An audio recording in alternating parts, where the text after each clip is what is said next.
So we'll start with the class. मेरा screen दिख रहा है सबको? Yes, sir.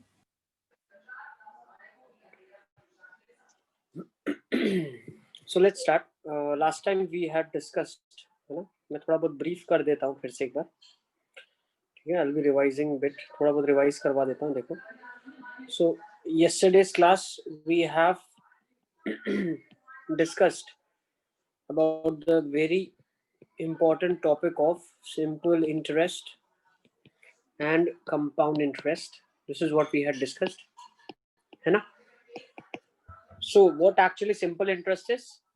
You deposit something in bank, okay, and if you deposit for 3 years, आपने bank में deposit किया, एक साल के बाद जो पैसा आता है आपके पास, वो पैसे पे इंटरेस्ट नहीं मिलता है आपको, but you get interest on the original amount that was deposited, ठीक है? And what compound interest is about, you deposit some money, after 1 year your principal amount changes, now onwards you get interest on this new principal, और फिर नए principal पे आपको फिर interest मिलता है, and it goes on, the process goes on. So I can say that compound interest is nothing but simple interest. It is simple interest compounded annually. ठीक है? इसके लिए हमने एक एग्जाम्पल भी किया था, ठीक है? जो एग्जाम्पल हमने किया था वो क्या था? देखो, ये एग्जाम्पल हमने किया था कल की क्लास में. A man deposits 1000 rupees in saving bank. तो एक साल के बाद उसके पास कितने पैसे होंगे, ठीक है? दूसरा हमने जो क्वेश्चन किया था वो था 3 साल के बाद उसके पास कितने पैसे होंगे, और थर्ड हमने किया था 3 साल के बाद उसके पास कितने पैसे होंगे अगर वो पैसे बीच में नहीं निकालता है. देखो, सेकंड वाला और थर्ड वाला इज द डिफरेंस. सेकंड वाला और थर्ड वाला ही डिफरेंस है सिंपल और कंपाउंड इंटरेस्ट में. एक साल के लिए सिंपल और कंपाउंड इंटरेस्ट सेम ही होता है. क्यों? पैसा बैंक में आपने डाला, एक साल बाद आप जाके निकाल के आ गए. लेकिन सिंपल इंटरेस्ट में क्या होता है, मान लो आपने 3 साल के लिए पैसा डाल दिया, तो अगर आपने 1000 रुपीज डाला है तो वो इंटरेस्ट 1000 के ऊपर ही आपको हर साल मिलता रहेगा. भले आपका एक साल के बाद पैसा बढ़ जाएगा. पैसा कैसे बढ़ जाएगा? आपको इंटरेस्ट मिलता है तो आपका जो प्रिंसिपल अमाउंट है वो बढ़ जाता है, लेकिन बैंक जो है वो इंटरेस्ट आपको 1000 के ऊपर ही दे रही है. दैट हैपेंस, वो कब होगा? जब आपने पैसा डिपॉजिट किया बैंक में और आपने इंटरेस्ट जो मिला आपको वो बैंक में नहीं रखा, अपने पास ले लिया, तो आपका प्रिंसिपल अमाउंट हमेशा 1000 रुपए ही रहेगा. लेकिन जो थर्ड केस है कंपाउंड इंटरेस्ट, उसमें क्या हुआ? 1000 आपने बैंक में डिपॉजिट किया, ठीक है? देखो, मैं हाईलाइट करके दिखा रहा हूँ. 1000 आपने बैंक में डिपॉजिट किया, एक साल के बाद वो 1050 हो गया. अब 1050 बैंक के पास है, तो फिर वो एक साल के बाद जो इंटरेस्ट अब कैलकुलेट करेगी वो 1050 पे करेगी, तो वो 52.5 रुपीज आया. तो अब आपका थर्ड ईयर की शुरुआत में प्रिंसिपल अमाउंट 1102 हो गया, और थर्ड साल के बाद आपको फिर इंटरेस्ट जो मिला वो 1102 को प्रिंसिपल गिन के मिला था. So this was the amount that you had received after 3 years. In case of compound, simple में तो क्या हुआ था? डायरेक्टली 3 साल का इंटरेस्ट 50 करके गिन लिया, तो 50 into 3 150 इंटरेस्ट मिल गया था. Okay, so now let's take down one more question. हम एक और क्वेश्चन ले लेते हैं. So basically what is the formula? इसका कंक्लूजन जो है वो लिख लो आप. सिंपल इंटरेस्ट कैलकुलेट करने के लिए ये फॉर्मूला यूज करेंगे आप, PRT by 100, where I gives you interest, P is your principal amount at the start,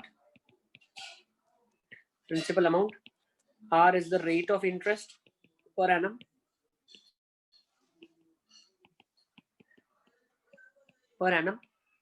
and T denotes the number of years. उसी तरीके से कंपाउंड इंटरेस्ट का फॉर्मूला क्या था? Amount is equal to principal 1 plus R by 100 raised to the power of n, where P is your principal amount,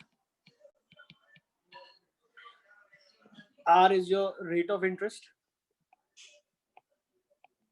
per annum, and n is the number of years. Is it clear? ये formula का इस्तेमाल करके हम questions को solve करने वाले हैं. Compound interest is nothing but simple interest calculated annually, ठीक है? बिना फॉर्मूला के जब हम निकालते थे, जो लास्ट क्लास में मैंने निकाला था बिना फॉर्मूला के निकाला था, ठीक है? तो मैंने सिंपल इंटरेस्ट 3 बार लगाया. हम प्रिंसिपल अमाउंट बदल बदल के, ठीक है। I think this much is very much clear. सबको क्लियर है ये कॉन्सेप्ट्स? यस, चलिए then will further move on, आगे चलते हैं आज हम।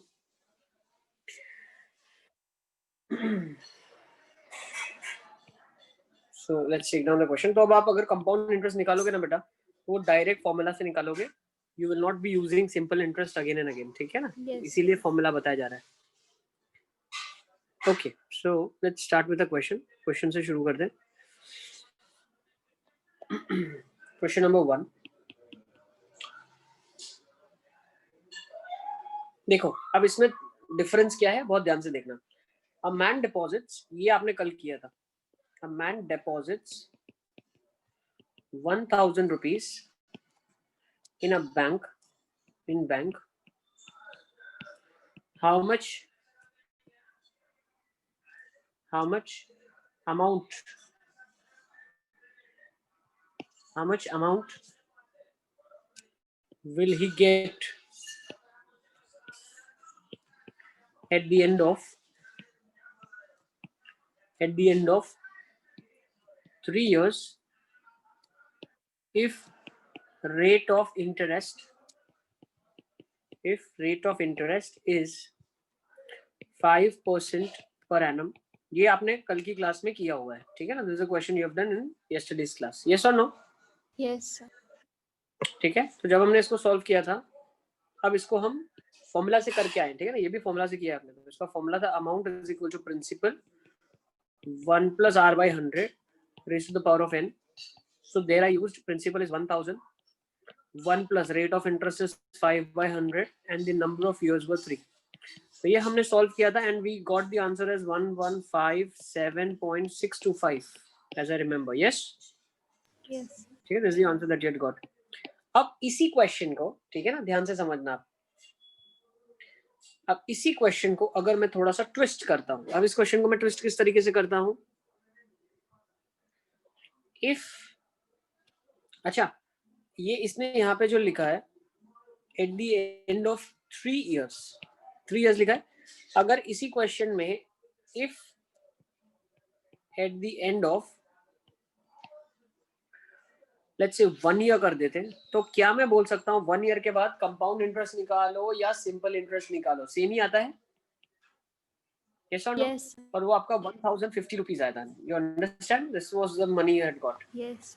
ठीक है, अब अगर इसमें मैं और एक ट्विस्ट लाता हूँ, what do I do now is, now after at the end of 1 year, ठीक है, इफ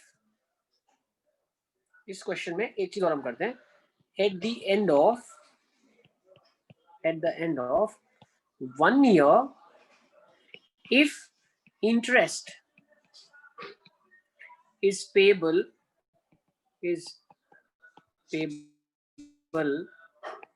हाफ ईयरली, मतलब पहले वाले केस में जो इंटरेस्ट पे किया जा रहा है वो 1 साल के बाद पे किया जा रहा है। अब इसने क्या बोल दिया, find the amount that the person would receive if the interest is paid half yearly, मतलब आधे साल के बाद पैसा दे रहे हैं उसको इंटरेस्ट, फिर आधे साल के बाद इंटरेस्ट मिल रहा है। तो बेटा इस केसेस में अब हम क्या करेंगे पता है आपको? देखो what will do in this cases, at the end of 1 year, did you understand what is the difference in the question? Yes.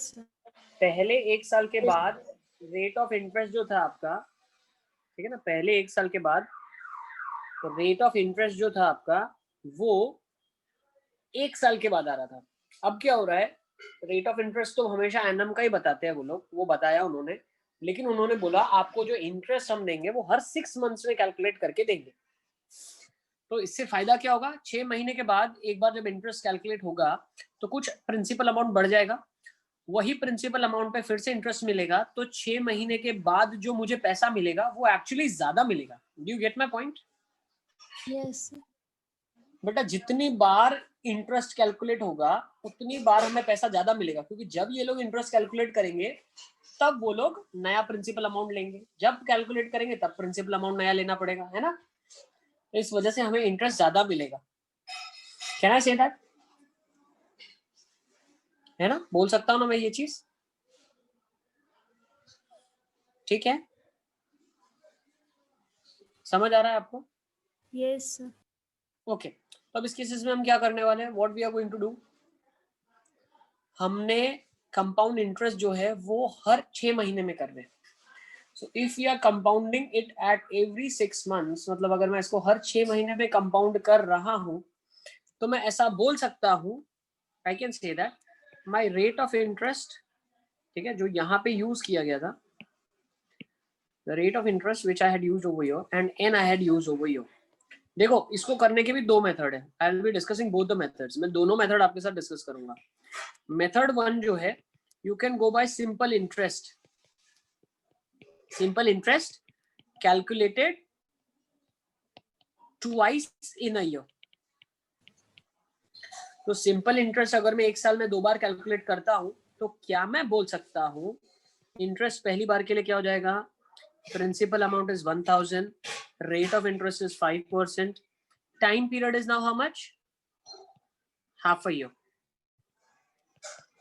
Do you get this? So now what you will get is 25 rupees.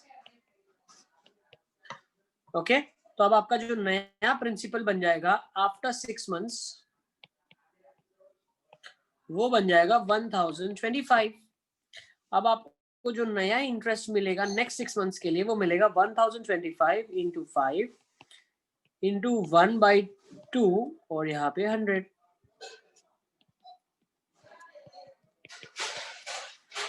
So now can I say that कितना बन जाएगा ये मेरे लिए, principal आ गया, rate of interest आ गया, let's do the multiplication and division. तो ये बन जाएगा 1025 इंटू 5, you'll get 5125, है ना, ये बन रहा है 5125 and then divide by 2, so you'll get 25.625. 25.625 rupees. This is what you're getting. So the amount that you'll get at the end of a year, amount at the end of the year is 25.625 plus 25 plus 1000. So that sums up to 1050 rupees point 625. Got my point? क्या difference आया, अब आपको समझ आया? अगर आपने एक साल में 2 बार कैलकुलेट किया तो ये डिफरेंस आ गया. Did you understand this? Yes. अच्छा, अब अगर मुझे सर मुझे क्या करना है, मुझे डायरेक्ट कंपाउंड इंटरेस्ट का फॉर्मूला यूज करना है और मैं इसे 2 बार नहीं करना चाहता, तो बेटा हम क्या करेंगे, यहाँ पे अंडरस्टैंड करो आप, रेट ऑफ इंटरेस्ट 6 मंथ्स में कितना होगा.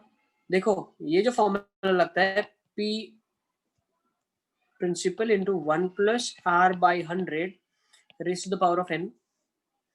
इफ दिस, बहुत ध्यान से समझना अभी ये फॉर्मूला में जो बता रहा हूं आपको, this R stands for rate of interest per annum and this n stands for number of years. But now if you are saying I will use rate for 6 months, if interest is calculated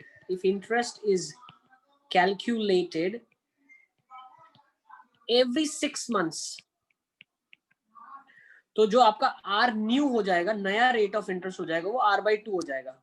R/2 का मतलब 5% rate of interest मुझे एक साल का मिल रहा था, तो 6 महीने का कितना मिलेगा, 5/2% मिलेगा. You get my point? 6 महीने का कितना मिलेगा, 5/2 मिलेगा. That's the reason why here you have this 5/2. That is what actually the meaning is. Next, an new मतलब जो नया साल आप ऊपर एंटर करोगे वो क्या सब्स्टिट्यूट करोगे पता है आपको, 2 times the number of years. Is it clear? n, अगर आपका रेट ऑफ इंटरेस्ट आपने नया सब्स्टिट्यूट किया तो साल भी नए सब्स्टिट्यूट करने पड़ेंगे. तो अब हो क्या रहा है, अगर रेट ऑफ इंटरेस्ट, अगर आपका इंटरेस्ट हर 6 महीने कैलकुलेट होता है तो रेट ऑफ इंटरेस्ट आधा हो जाता है. क्यों? क्योंकि 6 महीने में पूरे साल का आधा इंटरेस्ट आएगा. और जो ईयर है कितने साल हो जाएंगे, तो भाई हमें ये पता चला कि 6 महीने के 2 स्लैब्स है जिसमें इंटरेस्ट कैलकुलेट होगा. सो n becomes 2n, n new becomes 2n. or what I can say n becomes 2n. So sir, what I'll be using the formula now beta? So what is the formula that you'll be using here? जो formula अभी आप use करोगे वो क्या करोगे? Principal into 1 plus r by 200 into 2n. If the interest is compounded every 6 months, that is half yearly. चलिए इसको check कर लेते हैं आंसर आता है कि नहीं. 1000 into 1 plus what is your r? 5. 200. Now what is 2n? 2 times the number of years. So that is 1. So this becomes for you 1000 into 1 plus what is this? 1 by 40 raised to the power of 2. So this becomes 1000 into 41 by 40 into 41 by 40. So this 0 gets cancelled, this 0 gets cancelled, and then I'll be left with this 2, this 5. So 41 into 41 into 5 कर लो. 41 into 41 आपके पास आ जाएगा 1681 into 5 you'll be adding up with 8405 and then you divide by 8. So you end up with 1050.625. Did you understand? Is this clear? सब Yes, बच्चे मेरे साथ लिखते चल रहे हैं. Now beta, if you understand, अब इसने तो बोला every 6 months. Now what if interest ध्यान से समझना, इसके एक और पार्ट लिखे हूं मैं. Interest is calculated every 3 months.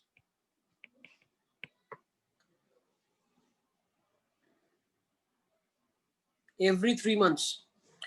हर 3 महीने में. तो मैं बोल सकता हूं आपने एक साल को you have divided 1 year into how many parts? 4 parts. So your R new would become R by 4 and your N new, that is number of years now, would become 4 times the N. So the formula that you'll be using of amount is principal into 1 plus R by 400 raised to the power of 4N. Is it clear? उसी तरीके से देखो, इसी formula को अगर मैं extend करना चाहूँ, अपनी अंडरस्टैंडिंग और डेवलप करना चाहूँ, so if the interest is calculated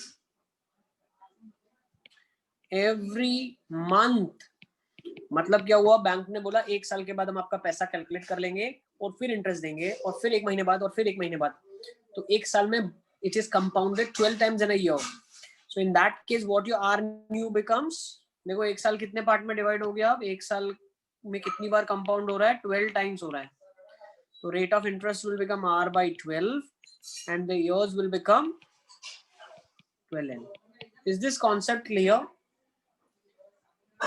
चलो इसी कॉन्सेप्ट को अगर हम एक लेवल और आगे चलते हैं. So if interest is calculated daily, मान लो रोज सुबह आपको जितना पैसा था, शाम को बैंक देखती है कितना पैसा रहा और उस पे इंटरेस्ट देती है, फिर नेक्स्ट मॉर्निंग नए पे इंटरेस्ट देती है.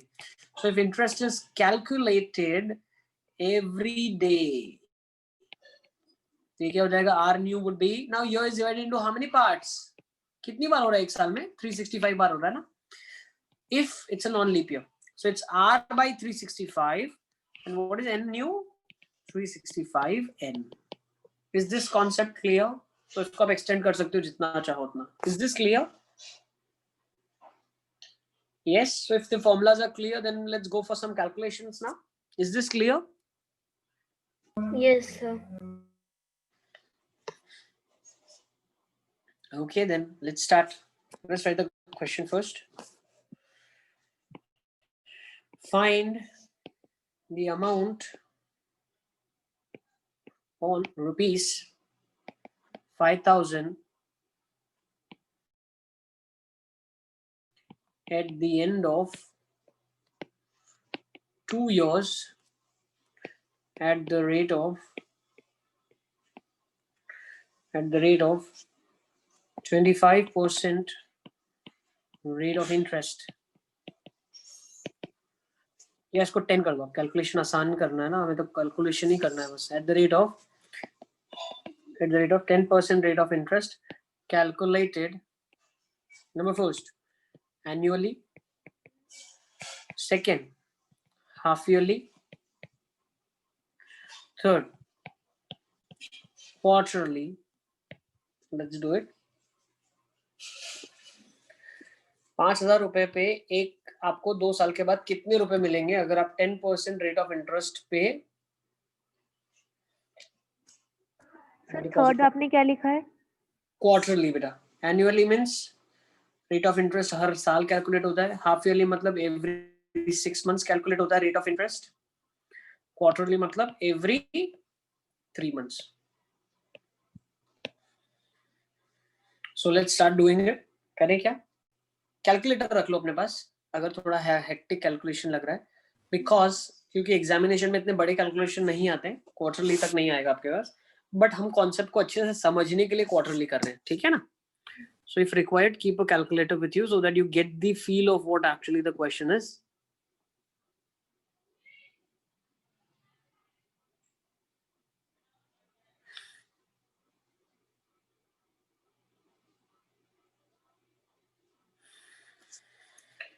Okay, so let's do it.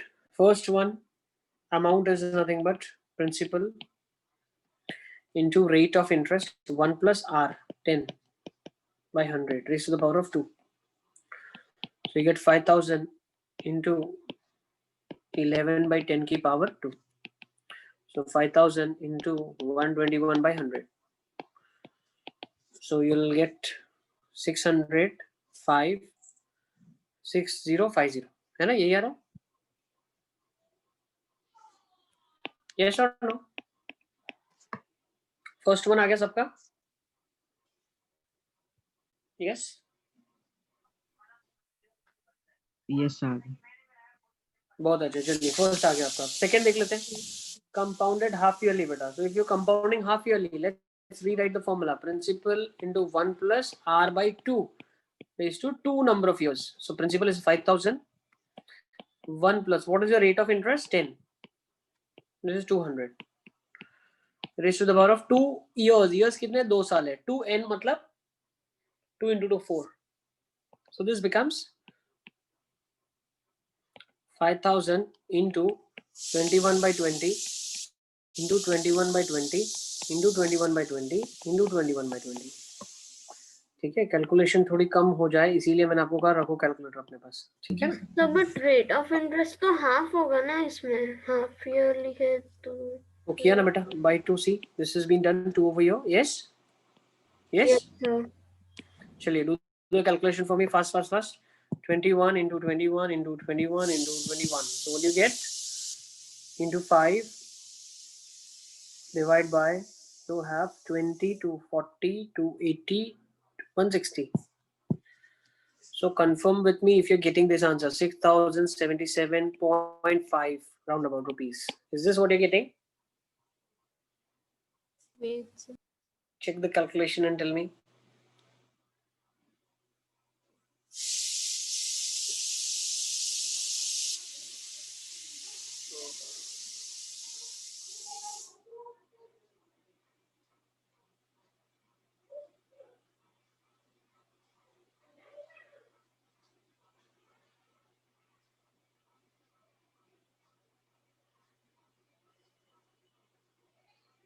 Yes sir. है ना? Third, let's go for third beta. चलो. Amount is equal to principal 1 plus r by 400 raised to 4n. Is it clear? 4n मतलब कितने? देखो ये 4n का लॉजिक क्या पता है आपको? 2n का लॉजिक क्या है? ये 2n क्या बताता है? ये 2n यहाँ पे जाके 4 बन गया. अब you understand what you mean by 4?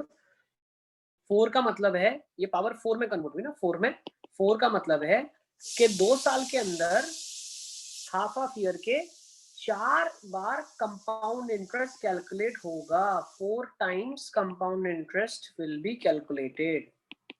Is it clear? 4 ये डिनोट करता है. अब उसी तरीके से यहाँ देखो आप, प्रिंसिपल कितना है? 5,000 ही है. 1 plus what is rate of interest? 10 by 400 raised to the power of 4n. n कितना है? 2. What do you mean by 8? ये 8 क्या बताता है पता है आपको? ये 8 बताता है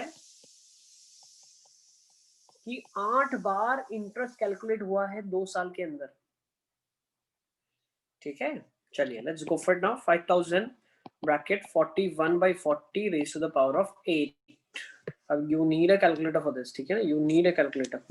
कैलकुलेटर ले लो फटाफट फटाफट और एक बार कैलकुलेशन कर लो।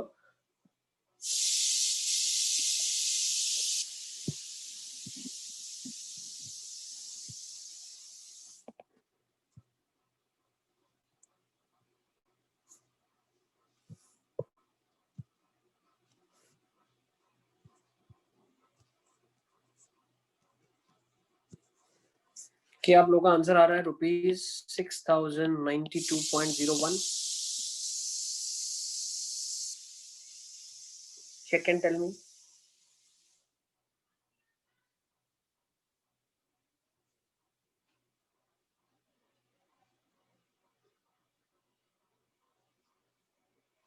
यस,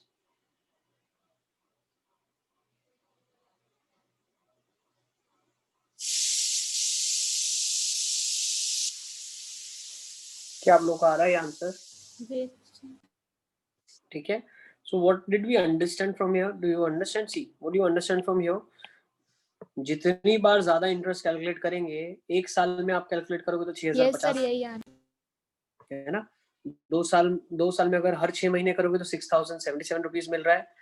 हर 3 महीने में अगर आप कैलकुलेट करोगे तो 6092 रुपीज मिलेगा 2 साल के बाद।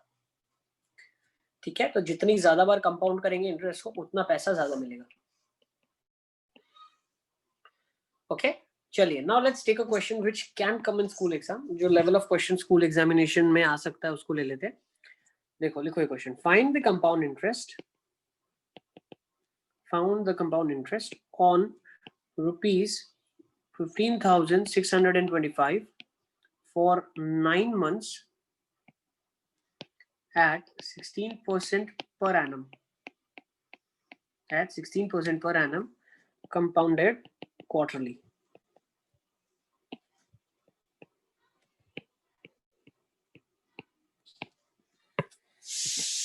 Compounded quarterly.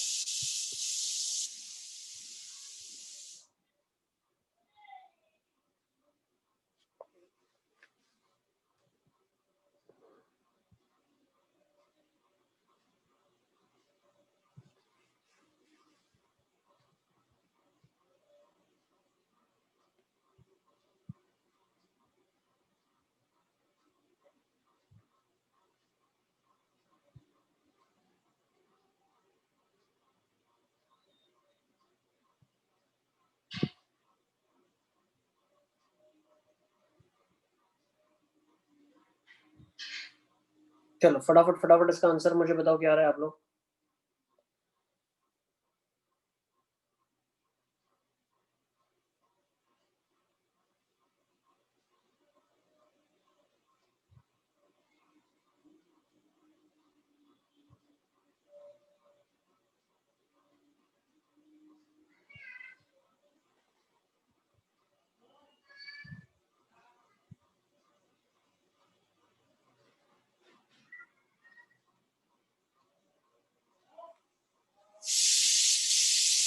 चलिए देखिए कैसे करेंगे इसको।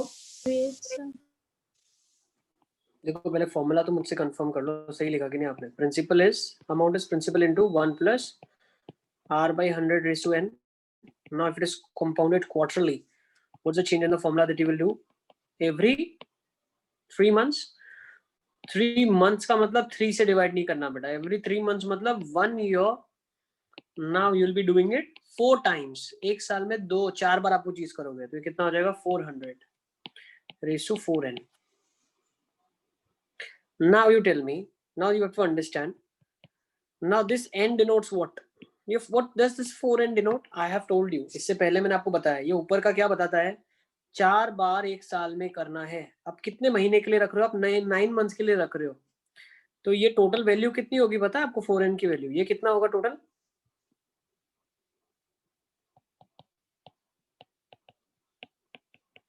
कितना होगा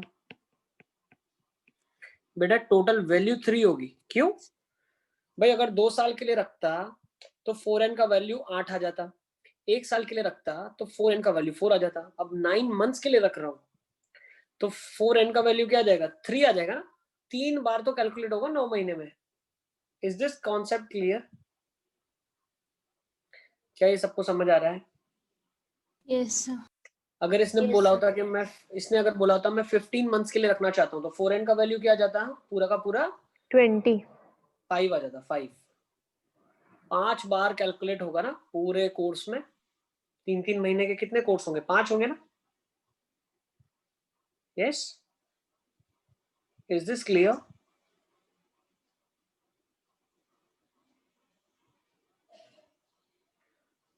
क्या ये सबको समझ आ रहा है? अच्छा, एक और चीज लिख लो, ठीक है ना, ये कैलकुलेट कर लोगे आप। You will be doing this calculation very easily. This 100, 125, so probably 15625 into 21 plus 1 by 25 का cube, so 15625 into 26 by 25 into 26 by 25 and into 26 by 25. So this actually is 15625. Your answer is 26 का cube as the answer. Yes, I think ये कर लोगे ना, you'll get the answer. 1517576 rupees. Now if you are feeling confused, अगर आपको confusion होता है कि भाई कैसे कर रहे हैं, क्या कर रहे हैं, पता नहीं चल रहा है, so you can also note down another formula which, see, there's only formula is nothing but way to remember, कैसे आप याद रखना चाहते हो. You can remember it like this: principal into 1 plus rate of interest, and here it will be based upon the way they are calculating. So if they are calculating quarterly, so rate of interest, what will be quarterly you're supposed to substitute. If they are doing it monthly, substitute rate of interest monthly. Divide by 100, raised to the power of n, where n denotes the number of quarter months. अगर यही annually हो रहा है तो number of annual years. अगर यही every 6 months होता है तो number of half years. Get my point? तो आप फॉर्मूला को ऐसे भी याद रख सकते हो, ठीक है. ज्यादा कंफ्यूजन अगर हो रहा है तो इसको ऐसे याद रख सकते हो, ठीक है. तो जो हम रेट ऑफ इंटरेस्ट डालेंगे वो क्वार्टरली डालेंगे, और जो n सब्स्टिट्यूट करेंगे वो नंबर ऑफ क्वार्टर ईयर्स डालेंगे. कितने क्वार्टर ईयर्स हो रहे हैं, ठीक है. तो 4 quarter years will make a complete year. So 9 months would be 3 quarter years.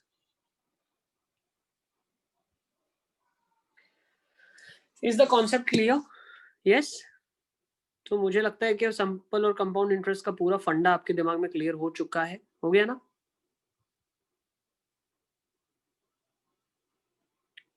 Yes. So Yes, sir. let's go for the last question and then we will conclude the class. थोड़ा सा जल्दी लिखना. Determine rate of interest. Determine rate of interest. Last question for today. Determine rate of interest per annum if rupees 25,000 amounts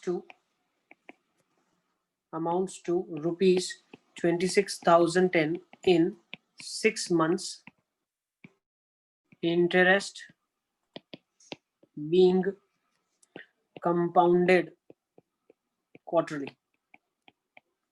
Interest being compounded quarterly.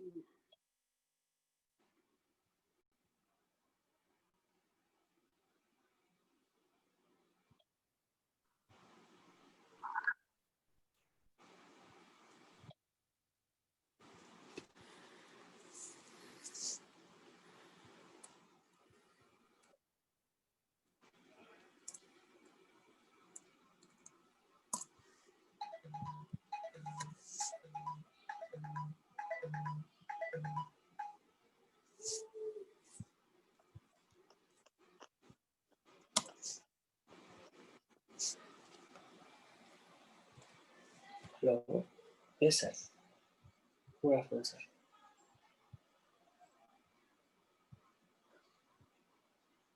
वो join हो जाएगी sir, अगर आपने किया दे विल ज्वाइन. हाँ, दे विल ज्वाइन. और एक बार start हो जाता है क्लास तो मुझे बता देना आप, ठीक है. Wait for 3:30. हाँ, वेट फॉर 3:30. अगर नहीं होते ज्वाइन 3:35 तक then you give me a call, ठीक है.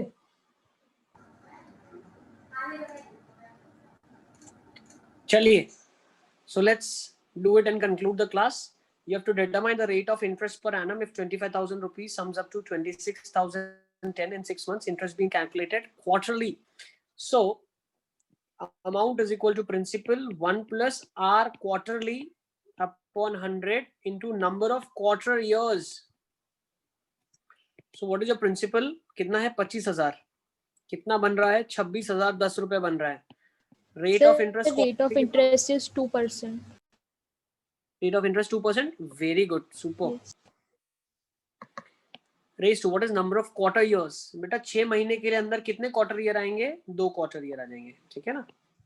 Let's cancel this. 2601 upon 2500 is 1 plus r quarterly by 100 raised to the power of 2. अब raised to power 2 हटाना है तो क्या करना पड़ेगा? स्क्वायर रूट लेना पड़ेगा. तो यहाँ से क्या पता चला? 1 plus rate of interest quarterly by 100 is equal to 51 upon 50. Is it clear? तो ये subtract कर लेंगे तो 1 upon 50 आ जाएगा r quarterly by 100. ठीक है? Is this clear? Yes, sir. So r quarterly you'll get is nothing but 100 by 50, that is 2%. ठीक है ना? तो ये आपका r आ जाएगा 2% क्वार्टरली. ठीक है? Yes. तो बस यहीं पे आज की क्लास को कंक्लूड कर दें. तो बेटा अगर आपसे क्वेश्चन में पूछा है, एक चीज और ध्यान समझना, rate of interest per annum पूछा है इसने, कितना rate of interest per annum होगा? So what will be the rate of interest per annum? कितना होगा? एनुअल रेट ऑफ इंटरेस्ट कितना होगा? 8% होगा. ध्यान रखना, rate of interest would be 8%. तो क्वेश्चन का final answer should be 8%. Okay, 2% is the rate of interest which is calculated quarterly. एक क्वार्टर में कैलकुलेट हुआ है. तो ईयर रेट ऑफ इंटरेस्ट कितना हो जाएगा? 8%. Is it clear? Yes. Yes, sir.